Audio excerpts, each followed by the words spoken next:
Mangoes grow abundantly in the tropical climate of the Maldives, so today we're making a Maldivian-style mango curry.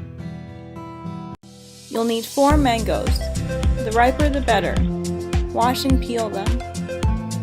You'll also need 1 medium onion sliced, green chilies, 5 garlic cloves, 1 teaspoon grated ginger, a few pieces of cinnamon bark, 1/4 to 1/2 cup of dried fish flakes.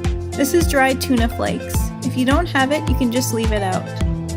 About 10 curry leaves, 1 tablespoon curry powder, 1 tablespoon paprika, and 1 teaspoon turmeric powder, 1½ teaspoons of salt, 3 cloves, and 1/2 cup of thick coconut milk.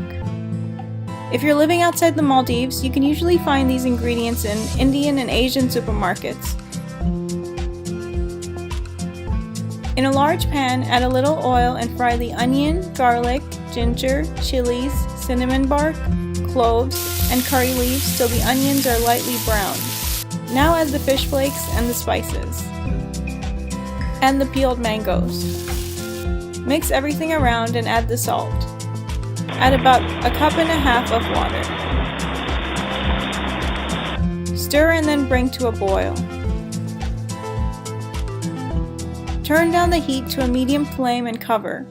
Once the mangoes have gotten soft, after about 20 minutes of cooking, finally add the coconut milk and cook for about 5 minutes more. Mango curry is usually eaten with rice or roshi, which is the Maldivian version of roti made throughout South Asia.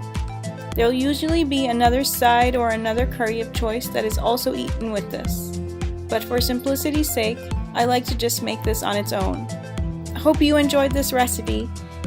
This recipe is from Cook Maldives, the cookbook.